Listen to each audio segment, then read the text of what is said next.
Praise the lord. దేవునికి స్తోత్రం కలుగును గాక. ప్రపంచ దేశాల్లోనూ 2 తెలుగు రాష్ట్రాలు ఉంటున్న ప్రజలకును ప్రేరేసురు బ్లెస్సింగ్ అనే మా యూట్యూబ్ ఛానల్ నుండి నజరేయుడైన యేసుక్రీస్తు వారి అతి పరిశుద్ధ నామములో మీ అందరికీ నా హృదయపూర్వకమైన వందనాలు తెలియజేస్తున్నాను. దేవుని పిల్లలారా, అందరూ బాగున్నారా? మీకోసం మేము అనుదినము ప్రార్థన చేస్తున్నాం. మా పరిచర్య కొరకు మా కోసం కూడా మీరు ప్రతిరోజు ప్రార్థన చేయాలని మిమ్మల్ని ప్రత్యేకంగా నేను కోరుకుంటూ ఉన్నా.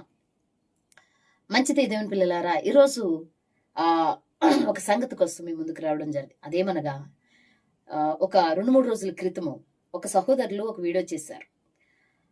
అదేంటంటే, అసలు హైందవ సహోదరుల్లో నేను ఎవరిని చూడలేదు. ఆయన మాటలు లేకపోతే ఆయన క్రైస్తవుల పట్ల క్రీస్తు నిమిత్తం మాట్లాడిన మాటలు నేను ఎవరిని కూడా అంతా ఉన్నది ఉన్నట్టు మాట్లాడినట్లు నేను ఎవరిని చూడలేదు. అందుకే ఎందుకో ఆ యొక్క సహోదరుల మాటల మీద స్పందించాలని నేను ఆశించి స్పందించడం జరిగింది. అయితే మరొక విషయం ఏంటంటే, దేవుని పిల్లలారా, ఎవరైతే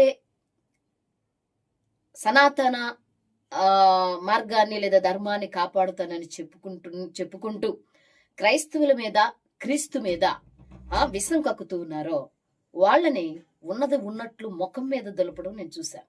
అది మీరు కూడా విని సంతోషించండి. ఆ సహోదరుల కోసం మీరు కూడా ప్రార్థన చేయండి. హైందవుల్లో ప్రతి సహోదరులు కూడా అలా ఉంటే, ఇతర మతం పట్ల లేదా ఇతర విశ్వాసాల పట్ల అలా ఉంటే ఎంతో సంతోషం. నిజంగా మామూలుగా ఏకలేదండి ఒక్కొక్కరిని. నిజం చెప్తున్నా, తమ్ములని కూడా అదే, మామూలుగా ఏకలేదు అతను. అంటే ఒక్కొక్కల విషయంలో ఏదుంటే అదే మాట్లాడారు. నిజంగానే అది మీరు ఒక్కసారి వింటే మీరు చాలా సంతోషిస్తారు దేవుని పిల్లలారా. ఇంతకుముందు మీరు చూసే ఉంటారు, కానీ ఎందుకు స్పందించాలని ఆశించాను. దానికంటే ముందుగా ఒక మాట ఏంటంటే, ఆ సహోదరులకి మరి నా హృదయపూర్వకమైన గౌరవపూర్వకంగా నమస్కారాలు తెలియజేస్తున్నా. ఆ హైందవ సహోదరులకి ఆయన పేరు నాకు సరిగ్గా తెలియదు, కానీ నేను ఒక 4 రోజులు 5 రోజులు అవుతుంది వీడియో చూసి. అందు నిమిత్తమే ఒకసారి చూడండి. ఎవరైతే క్రైస్తవం పట్ల క్రీస్తు పట్ల ఇష్టానుసారంగా బైబిల్ పట్ల మాట్లాడుతున్నారో వాళ్ళని ఎలా ప్రశ్నించారో ఒకసారి చూడండి, మీరే వినండి. ఆ బైబిల్ అర్థం అవ్వక అందులో బూతులు ఎతికి ఒక బుక్లెట్ తయారు చేసి ఇతర వీడియోల కింద ఫోన్ నెంబర్ పెట్టి ఆ బుక్లెట్లు అమ్ముకునేవాడు 24,000 శ్లోకాల రామాయణము, 1,00,000 శ్లోకాల మహాభారతము, 18,000 శ్లోకాల శ్రీమద్ భాగవతము. ఆ మాట నువ్వు ఇట్లాంటివి చెప్పినందుకే, ప్రూఫ్లు లేకుండా మాట్లాడినందుకే కేసులు అయినాయి. మరొకసారి వినండి వాళ్ళ యొక్క మైండ్ సెట్ లేదంటే వాళ్ళ తత్వం గురించి ఆయన ఎలా మాట్లాడారో మరొకసారి వినండి. ఒకసారి బైబిల్ అర్థం అవ్వక అందులో బూతులు ఎతికి ఒక బుక్లెట్ తయారు చేసి ఇతర వీడియోల కింద ఫోన్ నెంబర్ పెట్టి ఆ బుక్లెట్లు అమ్ముకునేవాడు. అది చూసారా దేవుని పిల్లలారా, ఇలా ఏ సహోదరులైనా మాట్లాడినట్లు నేనైతే చూడలేదు. కొంతమంది 100కి 2-3 ఉన్నారు క్రీస్తు గురించి లేదా క్రైస్తవం పట్ల ఉన్నది ఉన్నట్లు పవిత్ర గ్రంథమైన బైబిల్ గురించి మాట్లాడి సపోర్ట్ చేసి, లేకపోతే సహృదయముతో అందరినీ సమానత్వంగా చూసేవాళ్ళు 1, 2, 3 నేను చూసాను అంతే. అందులో ఈ సహోదరుని నేను చెప్పాను కదండి, 5 రోజుల క్రితమే చూసాను.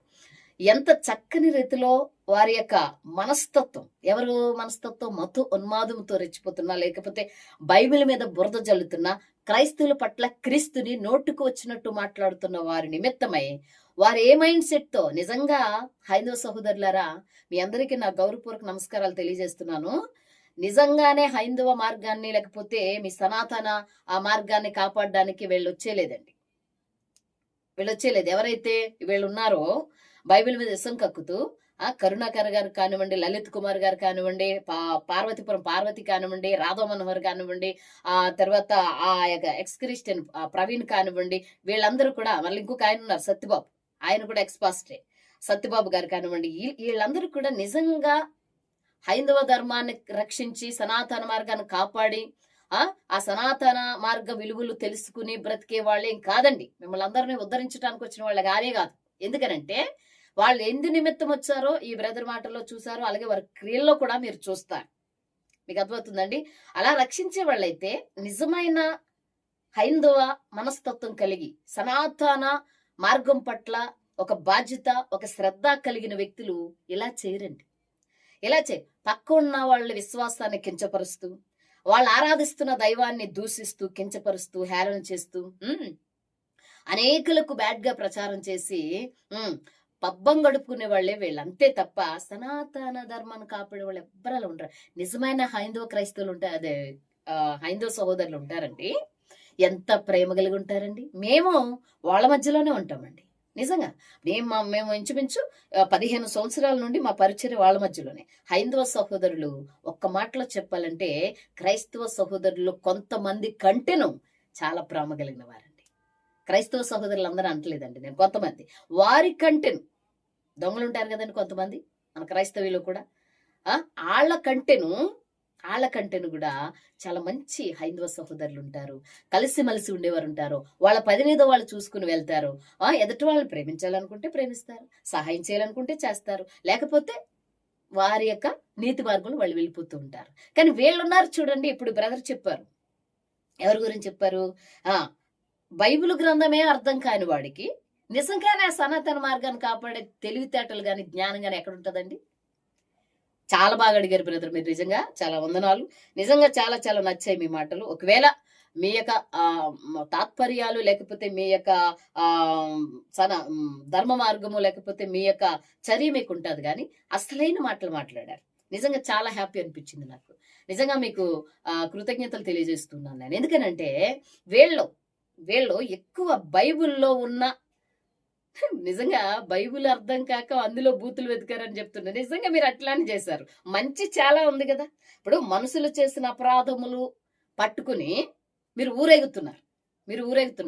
ఇప్పుడు ఆయన ఒక మాట అన్నారు, సనాతన మార్గంలో ఉన్నది ఏదైనా మంచి ఉంటే అది చెప్పి జనాలకు అది ఎక్స్ప్లెయిన్ చేసి అది మంచిదని దాని వైపుకి తిప్పుకోవాలి. నిజమే అది. ఆయన ఇంకొక విషయం కూడా మాట్లాడారు చూడండి. అందులో బూతులు ఎతికి ఒక బుక్లెట్ తయారు చేసి ఆయన ఇంకొక వీడియో కూడా మాట్లాడారు చూడండి. దేవుని పిల్లలారా మీకు చూపిస్తాను నేను. బుక్లెట్ తయారు చేసి ఇతని వీడియోల కింద ఫోన్ లలిత్ కుమార్ ఇంకొక మెట్టు ఎక్కువ. ఎందుకంటే సనాతన ధర్మం అర్థం ఒక క్రిస్టియానిటీకి పోయి క్రిస్టియానిటీ అర్థం అవ్వదు. సనాతన ధర్మాన్ని ఉద్ధరించడానికి నువ్వేమో ఎక్స్ క్రిస్టియన్ అని, అతనేమో హిందూ జనశక్తి అని ఏందో పేర్లు పెట్టేసుకొని అడుక్కు తింటురు. నువ్వు ఈ లలిత్ కుమార్ లానే కదా. ఈ లలిత్ కుమార్ ఇంకొక మెట్టు ఎక్కువ. ఎందుకంటే సనాతన ధర్మం అర్థం ఒక క్రిస్టియానిటీకి పోయి క్రిస్టియానిటీ అర్థం అవ్వక సనాతన ధర్మంలోకి వచ్చిండు. నువ్వు క్రిస్టియానిటీని వదిలిపెట్టి ఎక్స్ క్రిస్టియన్ అయినావు. సాయిబాబా సచ్చరిత్రలో ఒక ఇది కూడా చదువురా లలిత్ నీ వీడియోస్ లో. సాయిబాబా సచ్చరిత్ర విన్నారండి దేవుని పిల్లలారా? ఇలా ఎవరండి మాట్లాడేది? నిజంగా తక్కువ వినటం నేను. మీరు వినారేమో, నేను తక్కువ మంది సహోదరులు, ఐదవ సహోదరులు ఇట్లా ఎదుటి వారి యొక్క ఆరాధ్య దైవాన్ని గౌరవించి మాట్లాడేది తక్కువ అండి. ఎవరి ధర్మ పోరాటం వాళ్ళు చేయొచ్చు, అదే చేస్తున్నారు అనుకోండి. ఈ బ్రదర్ కూడా సాయిబాబా గారి గురించి పోరాడుతున్నట్లుగా నేను చూసాను. సరే, వారి విశ్వాసం, వాళ్ళ ధర్మ మార్గం, వాళ్ళని మనం ఏమనుకోండి. కానీ ఎదుటి వారి విషయంలో కించపరిచేటట్టు ఉండకూడదని మీకు చెప్తూ ఉన్నారు.